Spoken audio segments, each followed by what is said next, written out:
মন্ডলী, আপনারা তো সকলেই মহাভারত দেখেছেন, কেউ দেখেছেন টিভিতে, কেউ দেখেছেন ইউটিউবে, কেউ দেখেছেন সিরিয়ালে, কিন্তু মাননীয় দর্শক মন্ডলী, আপনারা কি জানেন কেন হয়েছিল কুরুক্ষেত্রের যুদ্ধ? কেন হয়েছিল কৌরব এবং পাণ্ডবদের মধ্যে মহারণ? মাননীয় দর্শক মন্ডলী, এই কারণ ছিল কিন্তু কুন্তী যে কুমারী অবস্থায় জন্ম দিয়েছিল কর্ণকে, যে কুমারী অবস্থায় জন্ম দিয়েছিল কর্ণকে ভাসিয়ে দিয়েছিল নদীর জলে। সে ভাসতে ভাসতে উঠেছিল সুরগৃহে। তার মনের মধ্যে যে সে হবে শ্রেষ্ঠ ধনুর্ধারী। তাই তো মাননীয় দর্শক মন্ডলী, তাকে হস্তিনাপুরের সময় ধরে ধিক্কার করত শুধু পুত্র কর্ণ বলে। কিন্তু দুর্যোধন তাকে কাছে টেনে মিত্র করে অঙ্গরাজ্যে রাজা বানিয়েছিল। আর এদিকে তারই মামা শকুনি সে চায় না কুরুক্ষেত্রের যুদ্ধে দুর্যোধন জয়লাভ। Presented by Purulia Panjumia. সে চায় দুর্যোধনের বিনাশ, সে চায় কৌরব বংশের বিনাশ। তাই আগমন করছেন গান্ধার নরেশ শকুনি।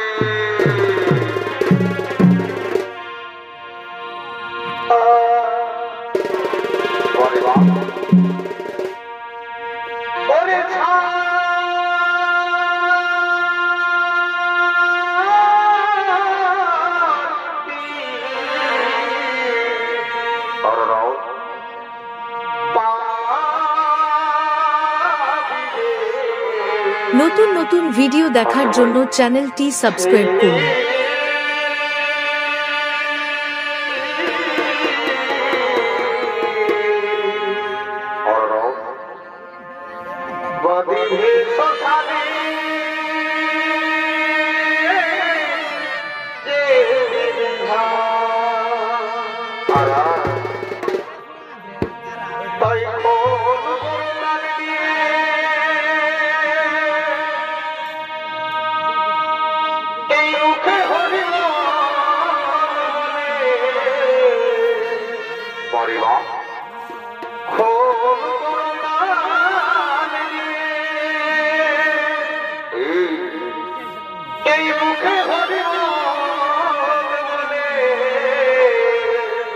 আচ্ছা ভাই,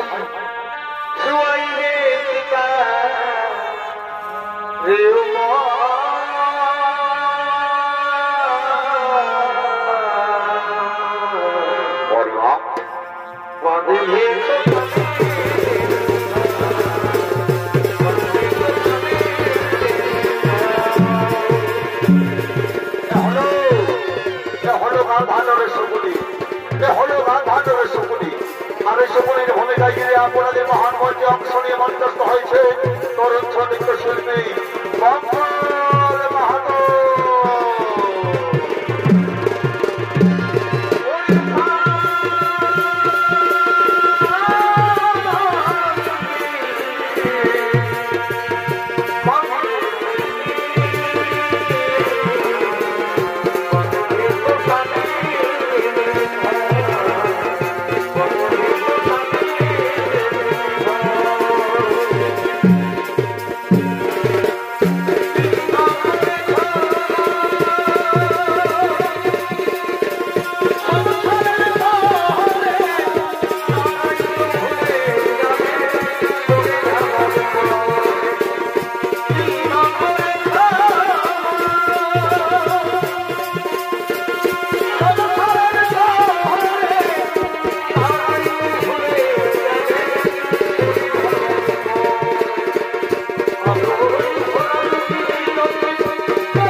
কিন্তু মাননীয় দর্শক মন্ডলী, আমি কেন গৌরবকে ধ্বংস চাইছি?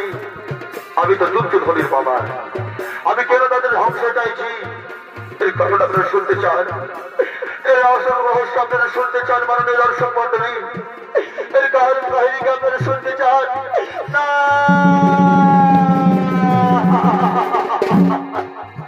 ওই দুর্যোধনদের মতো, ওই কৌরবদের মতো আমরা ছিলাম 100 ভাই। একটি ধৃতরাষ্ট্রের দল, মহামহী বিশ্বের দল আমাদের বন্দী করলো অদ্ভুত কারাগারে। প্রতিদিন একজনের খাবার দিত, সেই খাবার আমরা সবাই মিলে ভাগ করে খেলাম। তখন আমাদের পিতা বলল, শোনো পুত্রগণ, এভাবে তো সবাই মারা যাবো, যে কোনো একজনকে বেঁচে থাকতে হবে, যে নিতে পারবে এর প্রতিশোধ। আমি নিলাম সেই দায়িত্ব। আমি সেই খাবার খেতে লাগলাম। মনে হয় আজ মরবো, মনে হয় কাল মরবো। এক এক করে আমার চোখের সামনে আমার 99 ভাই, আমার পিতা মারা। আমি চোখের জল মুছে নিলাম।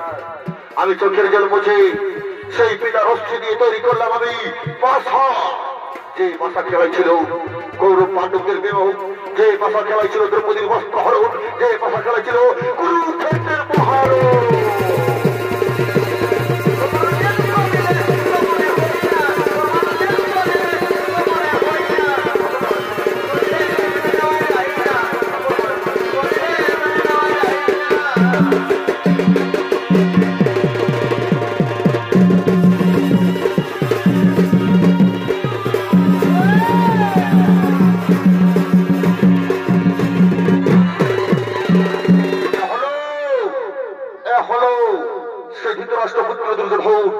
আর এই দুর্যোধনের ভূমিকায় যিনি আপনাদের এই ধর্মমঞ্চে মহত্বস্থ হয়েছেন তরুণ নৃত্য শিল্পী বুদ্ধেশ্বর যোগী।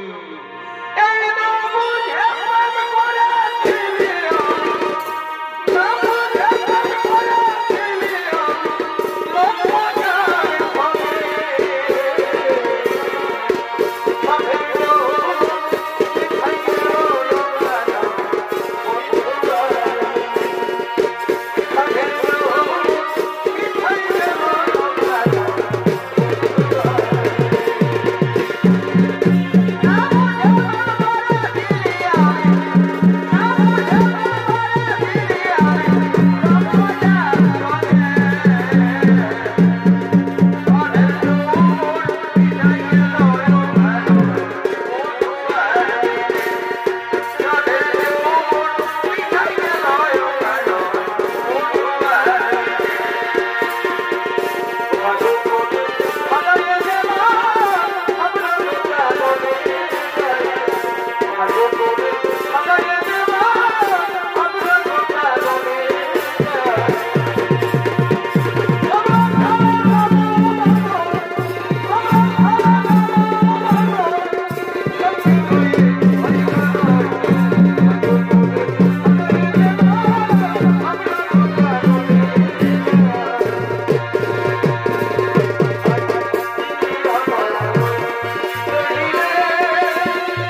যুদ্ধে আমি যাদের উপর ভরসা করেছিলাম ওই গুরুদেব দ্রোণাচার্য আর দৃষ্ট দুগুলের হাতে পরাজিত হয়ে গেল। তবে আমি কুরুক্ষেত্রে যুদ্ধে জয়লাভ করতে পারবো না। আগামীকালকে হবে সেনাপতি। শোনো দাদা, আমরা বলছিলাম কি আগামীকাল সেনাপতি হবে আমাদের ভাই দুঃশাসন। না রে ভাই, দুঃশাসন নয়, দুঃশাসন নয়। মনে রেখো ওই কুরুক্ষেত্রের যুদ্ধে যতক্ষণ পাণ্ডবধারী অর্জুন থাকবে আমরা কিছুতেই যুদ্ধে জয়লাভ করতে পারবো না। তাই আমি ঠিক করেছি আগামীকাল সেনাপতি হবে আমার প্রিয় মিত্র অঙ্গরাজ কর্ণ। চমৎকার চমৎকার চমৎকার। তাই এসো আজ আমরা সকলে মিলে ডাকি যে অঙ্গরাজ কর্ণকে।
সুসজ্জিত মহান মঞ্চে যিনি মঞ্চস্থ হয়েছেন এর হলেন ঝাড়খণ্ড রাজ্যের সুনাম ধন্য জনপ্রিয় বিদেশি ভ্রমণকারী চলতি মৌসুমের সর্বশ্রেষ্ঠ ইউটিউবার ওস্তাদ কার্তিক কর্মকার।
তুমি জানো মিত্র, আজ আমি অসহায়, আজ আমি নিরুপায়। চলছে মহাকুরুক্ষেত্রের যুদ্ধ, সেই যুদ্ধে আমি যাদের উপর ভরসা করেছিলাম ওই গুরুচার্য আজ দ্বিতীয় দুষ্টের হাতে পরাজিত হয়ে গেল। তবে তবে আমি কি যুদ্ধে লাভ করতে পারবো না, তাই তো আমি ঠিক করেছি আগামীকাল সেনাপতি হবে আমার প্রিয় মিত্র অপরাজ কর্ণ। চমৎকার চমৎকার চমৎকার বন্ধু, আমি তোমার কখনো শোধ করতে পারবো না। সবাই যখন আমাকে শুধু পুত্র বলে অপমান করেছিল, তখন একমাত্র তুমি আমাকে বন্ধু বলে স্বীকার করেছিল বন্ধু। তাই আমিও প্রতিজ্ঞা করলাম, ওই অর্জুনের মস্তক এনে আমি তোমার পদ ধরে ফেলে দেব।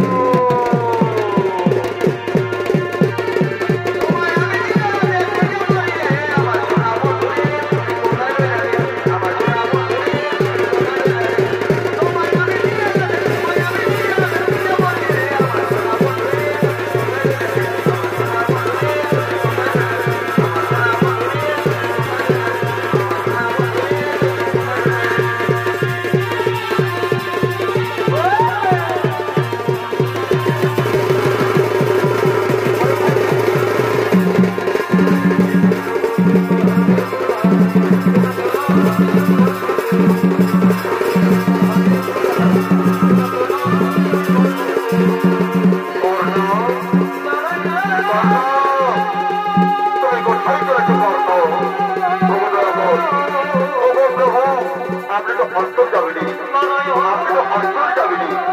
আগামীকাল আমি গৌরবের সভাপতি নিযুক্ত হয়েছি, তাই আমি সূর্য বন্দনায় চলেছি মাধব, আমি সূর্য বন্দনায় চলেছি। না কর্ণদা, তুমি পাণ্ডব শিবিরে ফিরে এসো কর্ণ, তুমি পাণ্ডব শিবিরে ফিরে এসো। না মাধব না, আমি তো পাণ্ডব শিবিরে যেতে পারবো না মাধব, আপনি ফিরে যান, আপনি ফিরে যান।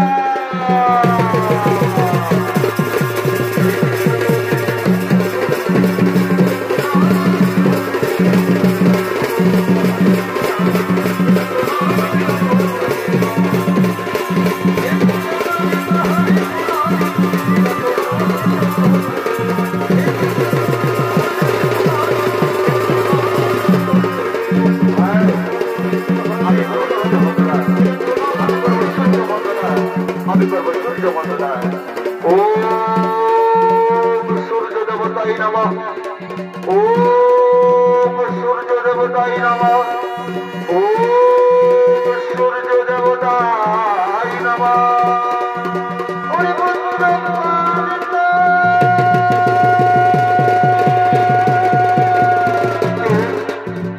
কে কর্ণ কর্ণ বলে ডাকে, কে ডাকে আমায় কর্ণ কর্ণ বলে? এ তো কোনো অভাবীদের কণ্ঠস্বর, তাহলে কি কারো কোনো বিপদ হয়েছে? কে ডাকে আমায় কর্ণ কর্ণ বলে? কে বলো তুমি? একটিবার আমার সামনে এসে দেখা দাও বাজায়, একটিবার আমার সামনে এসে দেখা দাও।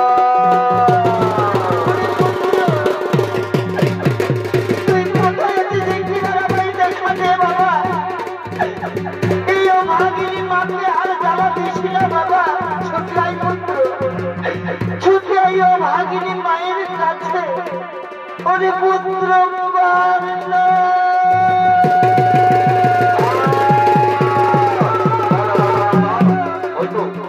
ওই তো আমার সেই জননীর কণ্ঠস্বর, ওই তো আমার সেই কণ্ঠস্বর ভেসে আসছে।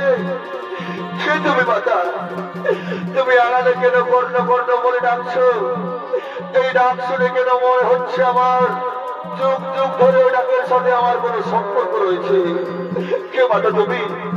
একটিবার আমার সামনে এসে দেখা দাও মাতা, একটিবার আমার সামনে এসে আমার দেখা দাও। পুত্র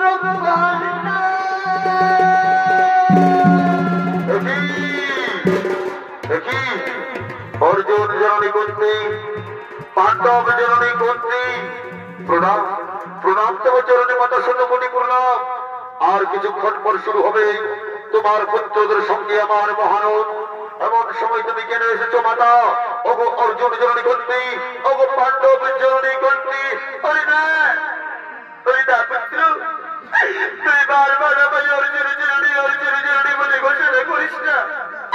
তুই বারবার আমায় পাণ্ডব জননী বলে ঘোষণা করিস না পুত্র। মাতা, অর্জুন জননীকে অর্জুন জননী বলবো না তো কি বলবো মাতা? পাণ্ডব জননীকে পাণ্ডব জননী বলবো না তো কি বলবো? হরিদা পুত্র, তুই কি জানিস কে তোকে জন্ম দিয়েছে? কে তোর গর্ভধারণী? কে তোর জন্মধাত্রী? মাতা, আমি তো জানি অধীরথ মোর পিতা, রাধা মোর মাতা। তবে আমি এটাও জানি মাতা, কোন এক ভাগিনী মা, কোন এক ভাগিনী মা আমাকে জন্ম দেওয়ার পর নদীর জলে। মাতা, তুমি কি জানো মাতা, তুমি কি জানো সে আমার জন্মধাত্রী, সে আমার গর্ভধারণী, কে আমাকে জন্ম দিয়েছে? হরিপুত্র, হরিপুত্র, আমি জানি কে তোকে জন্ম দিয়েছে, কে তোকে পৃথিবীর আলো দেখিয়েছে, আমি জানি। মাতা, তুমি জানো মাতা, তুমি জানো কে আমার গর্ভধারণী, কে আমার জন্মধাত্রী? তাহলে আমায় বলে দাও না, কে আমার জন্ম দিয়েছে, কে আমার গর্ভধারণী?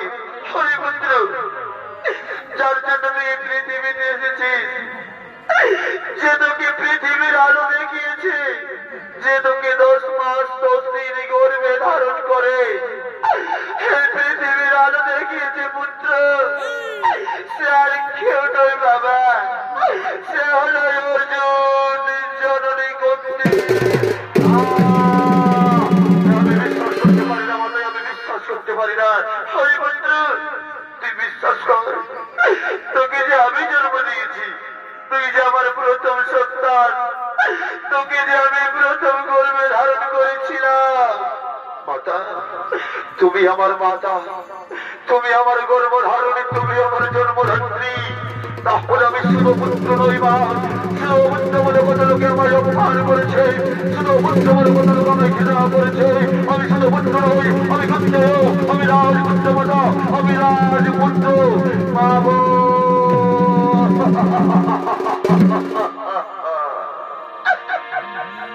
এই মাগো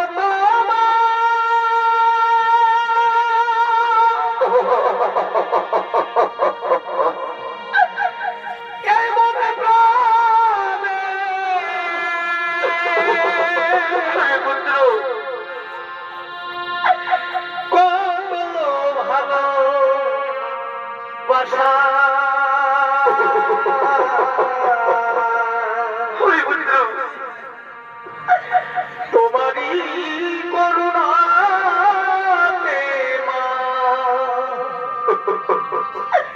এই পৃথিবীতে আসা, এই পৃথিবীতে আসা।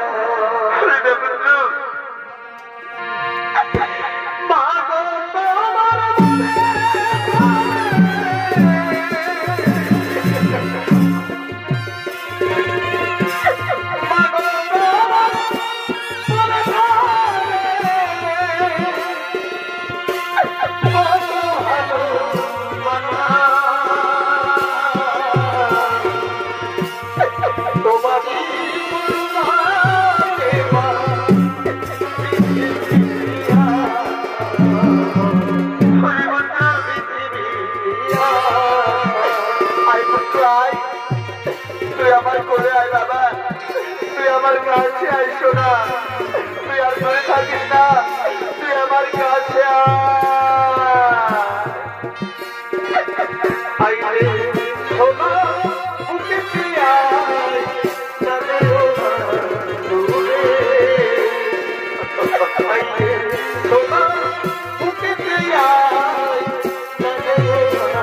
দূরে।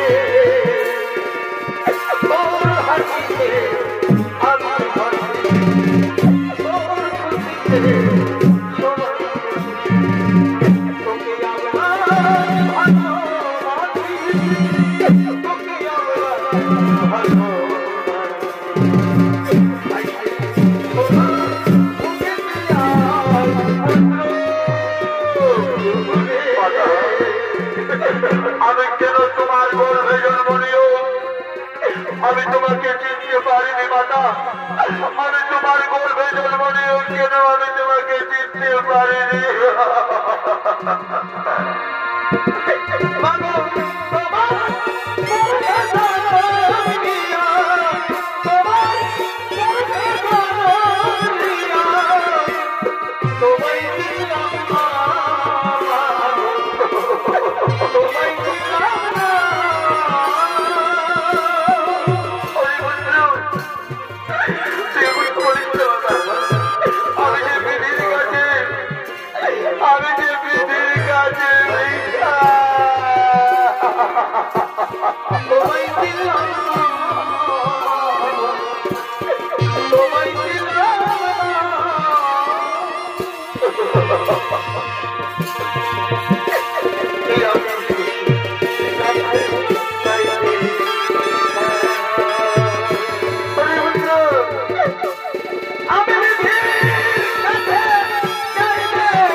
মায়ের মতো যে আপনি ভব সংসারে কেউ নেই, মায়ের মতো যে আপনি ভব সংসারে আর কেউ নেই। মায়ের মতো আর কেউ হবে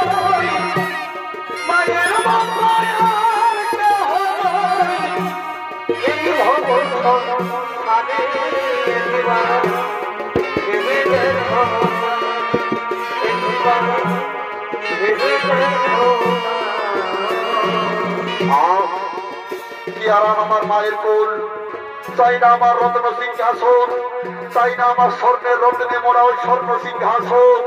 মাতা, আজ আমি তোমায় একটি কথা বলবো মাতা। কেন কেন তুমি আমাকে এতকাল তোমার মাতৃসেবা থেকে দূরে সরিয়ে রেখেছিলে? কেন তুমি এতকাল তোমার মায়া মমতা ভালোবাসা থেকে আমাকে বঞ্চিত রেখেছিলে?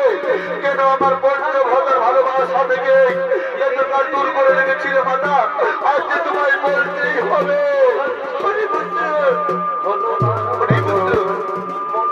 শোন তাহলে বাবা, তুই আমার কথা বলিস না।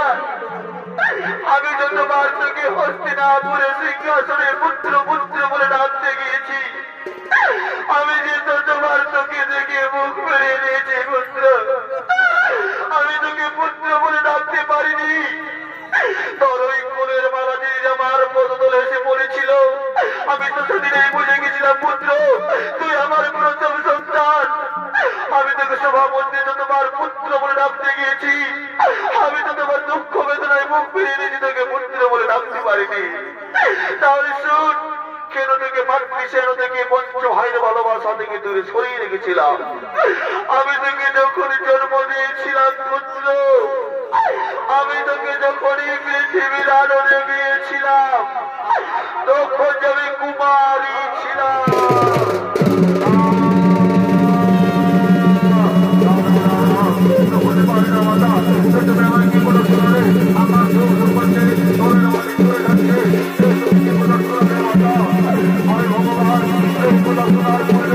আমার মৃত্যু হয়ে না কেন, মৃত্যু হয়ে তুমি দূর হয়ে যাও না বন্ধুরা। আরে বন্ধুদের সাথে বাবা, আরে বন্ধু তুমি দূর হয়ে যাবো না, তুমি দূর হয়ে যাও।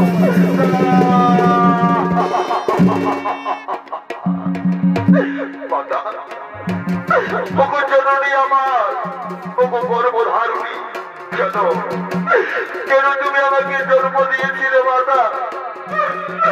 কেন তুমি আমাকে জন্ম দিয়েছিলে? জন্মের পর কেন আমার গোড়া টিপে আমাকে মেরে ফেলুনি? আমার গোড়া টিপে আমাকে মেরে ফেলুনি মাতা? আমাকে কেন বাঁচিয়ে রেখেছিল? কেন কেন আমাকে জন্ম দিয়েছিল? কেন কেন আমাকে জন্ম দিয়েছিল মাতা?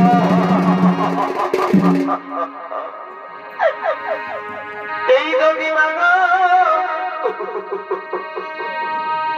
জন্ম দিলে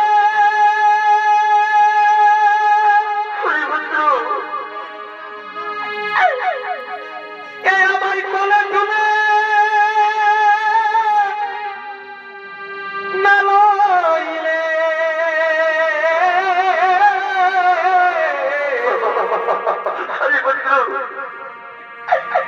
কেন ভাসাইলে এ অগাধ সলিলে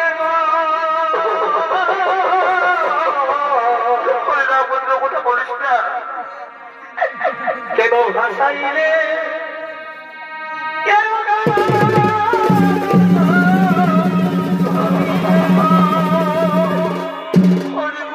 কথা বলিস না। তাই কি ভাই আমার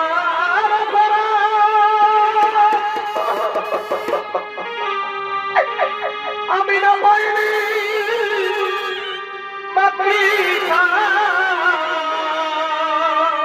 বন্ধুরা কেন তুমি হতে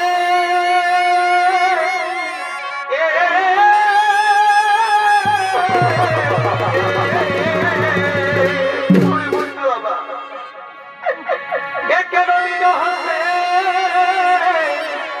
আজি বলিলে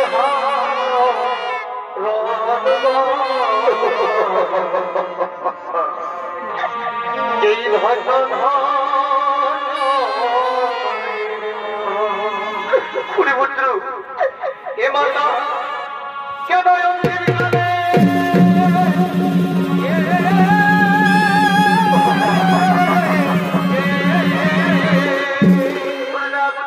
বলিস না। কেন আজি দিলে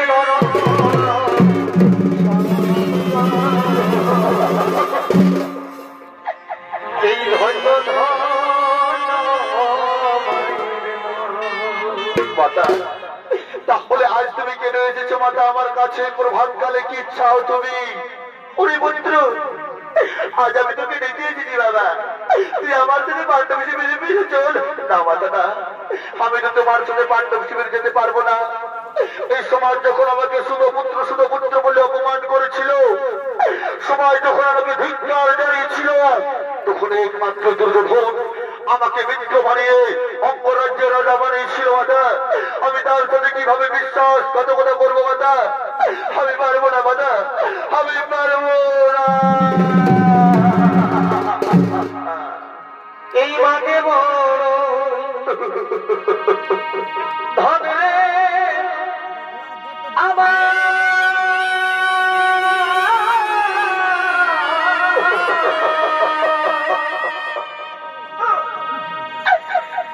এই মাকে বড়ই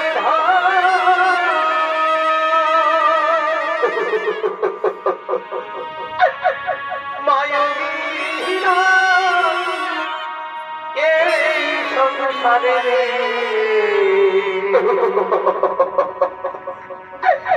কেহ নাই আপন মাতা, আমি তোমায় কথা দিলাম মাতা, সর্বত্র তোমায় পঞ্চজননী বলে জানে, তুমি পঞ্চজননী থাকবে, কোনদিন ষষ্ঠ জননী হবে না মাতা। আমি তোমায় কথা দিলাম আমার চার ভাইকে আমি মারবো না। আমি তোমায় কথা দিলাম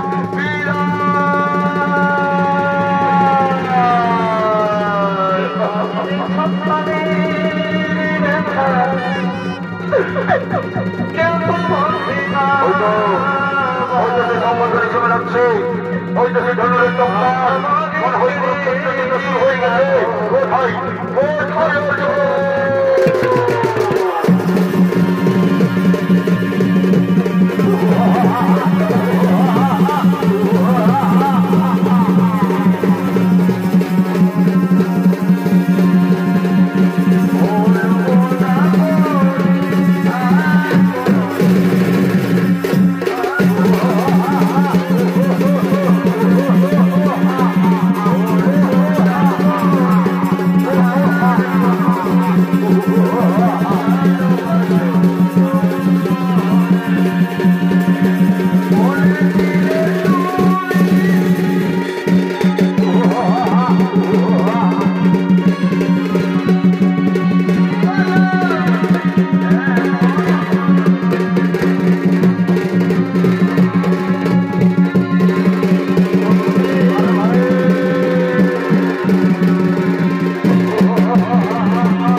আমি তো আমার গর্ভধারিণী জন্মধাত্রী মাতাকে কথা দিয়েছি, অর্জুন ছাড়া আমি আমার চার ভাইকে মারবো না।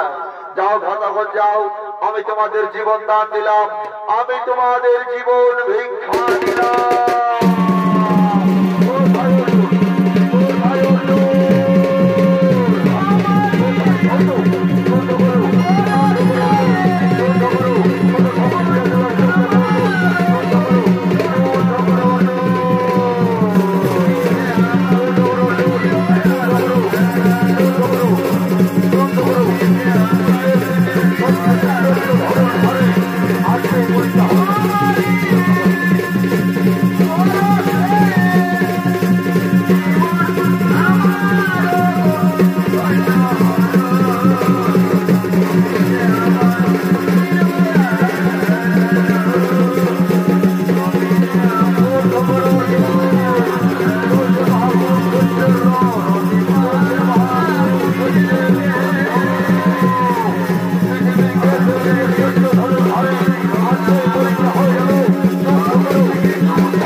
কিন্তু কি আমার রথের চাকা তো মাটির গর্তে পড়ে রয়েছে।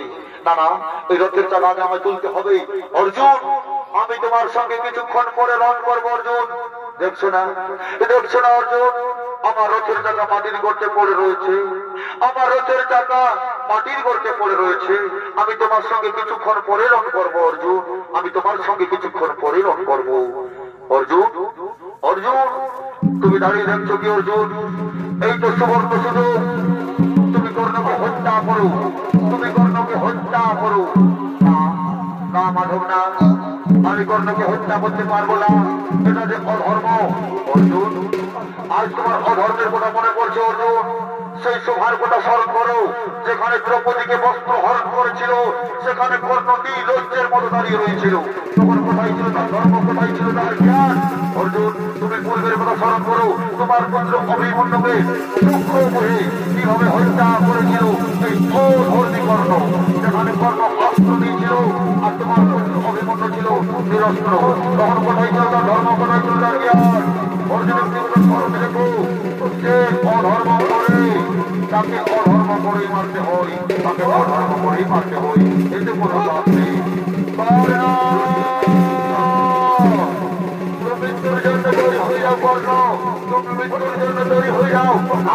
কেউ রক্ষা করতে পারবে না কর্ণ, আমার হাত থেকে কেউ রক্ষা করতে পারবে না। মৃত্যুর জন্য তৈরি হয়ে যাও, আর তুমি রোগীও ভালো হবে, সমস্ত পাপের ভালো হবে। মৃত্যুর জন্য তৈরি হয়ে যাও, মৃত্যুর জন্য তৈরি হয়ে যাও।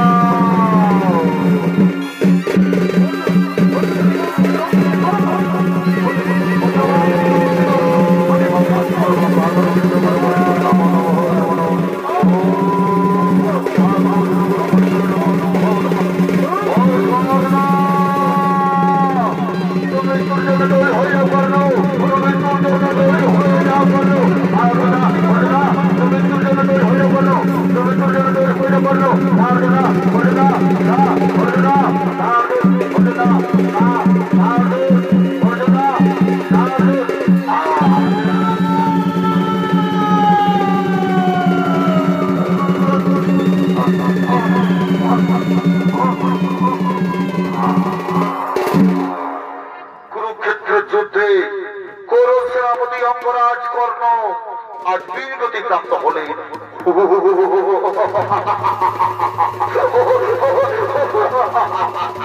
এই সামান্য শক্তি নিয়ে রণ করতে গেছে শুধু পুত্র কর্ণ, শুধু পুত্র কর্ণ, শুধু পুত্র কর্ণ। যাই যাই, আজকের যুদ্ধে আমি জয়লাভ করেছি, এই আনন্দের খবর নিয়ে আমি আমার চার ভাই ও মাতার গৃহে পৌঁছে দেব। তুমি কোথায় মাতা? আজকের যুদ্ধে আমরা জয়লাভ করেছি বলে তুমি কোথায়?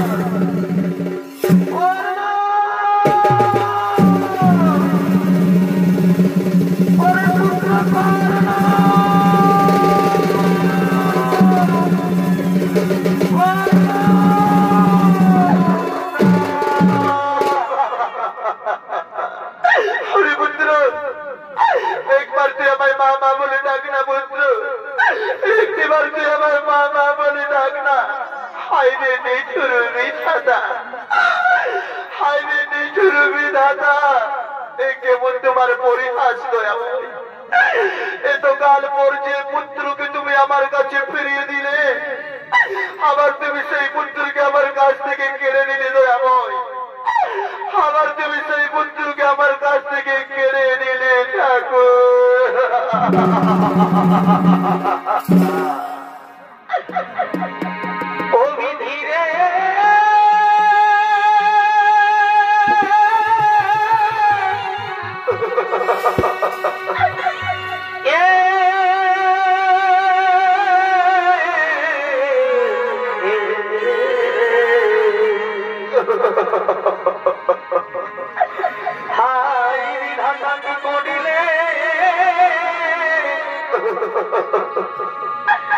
আমায় কেন দুঃখ দিয়ে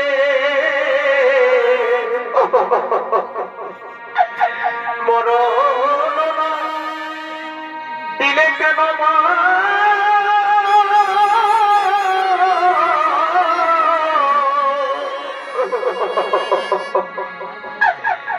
আমায় পতি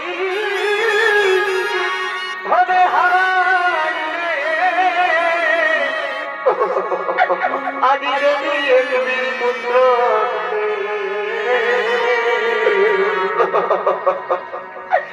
সে হোক কেড়ে দিয়ে মা। হরিপুত্র, একবার তুই আমার মা মা বলি ডাক না বাবা। তোকে কত করে বলেছিলাম এই কুরুক্ষেত্রের মহাযুদ্ধ করিস না, তুই আমার কোনো কথাই শুনলি না। হরিপুত্র, একবার তুই আমার মা বলে ডাক না। ভাই রে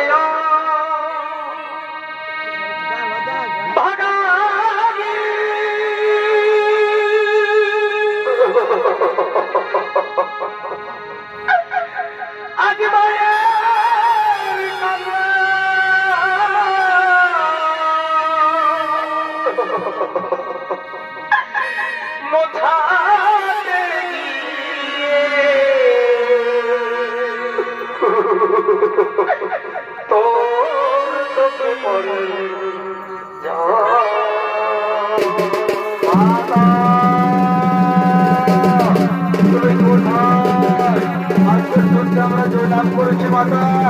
মাতা তুমি কোথায় মাতা? আজকের যুদ্ধে আমরা জয়লাভ করেছি মাতা, তুমি কোথায়?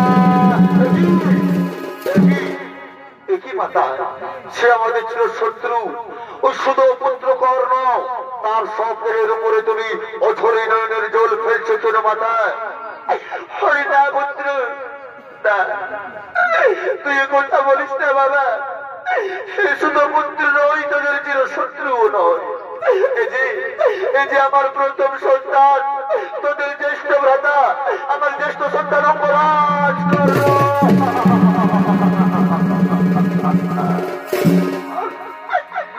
ওরে ভুল করে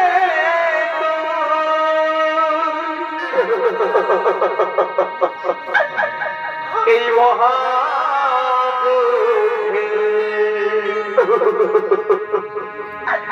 কেন করতে গেলি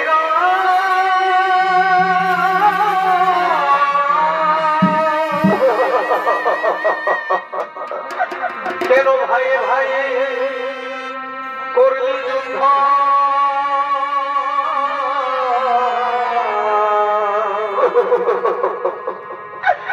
কেন ভাই ভাই করলি যুদ্ধ? ঘটল না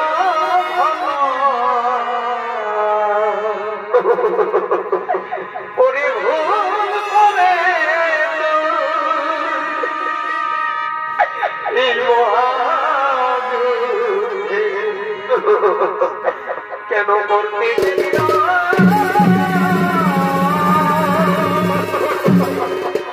ওগো মাতা, ওগো মাতা, এই কর্ণ যে আমাদের জ্যেষ্ঠ ভালো, তুমি আগে কেন বলবি? তুমি যদি আগে বলতে তাহলে ছেড়ে দিতাম হস্তিনাপুরের সিংহাসন, ছেড়ে দিতাম ইন্দ্রপ্রস্থ, আমরা এই কুরুক্ষেত্রের যুদ্ধই করতাম না। আমি ধর্ম যুধিষ্ঠির বলছি মাতা, আমি যদি সদাই ধর্মের মধ্যে চলে থাকি তাহলে আমি পুত্র হয়ে তোমাকে অভিশাপ দিলাম মাতা। যে নারী জাতি কোনদিনও গোপন কথা গোপন করে রাখতে পারবে না।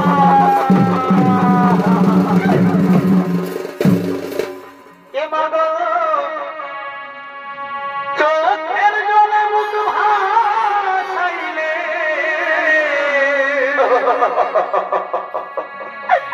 পাবি না আর খুঁজে আপন গারে ভাবলি মাগো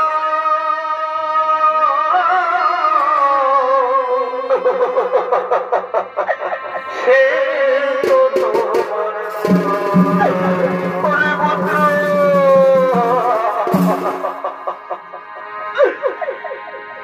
ওরে পুত্র আমার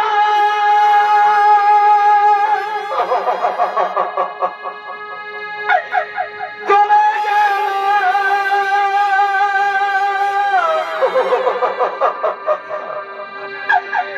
আমার দয়া রে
আপনি তো অর্থ জানেন, আপনি সম্প্রদায়ের মাধব, তো আমি কেন বলবো অপরাধ করুন আমাদের জ্যেষ্ঠ ভাতায়?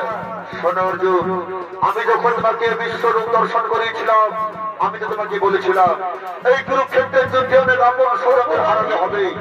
এই করণ ছিল সেই তোমার আপন সাধু অর্জুন।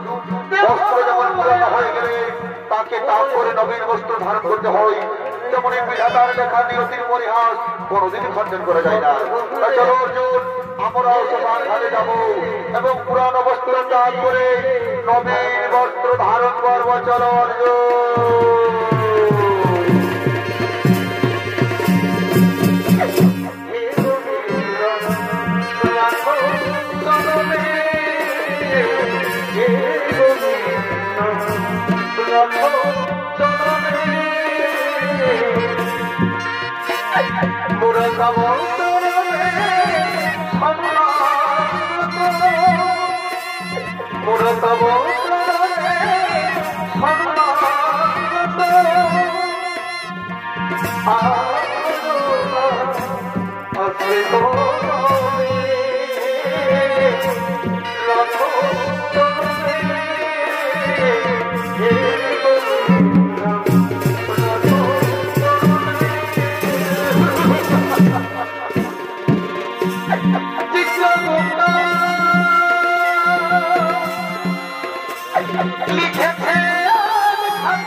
নমস্কার।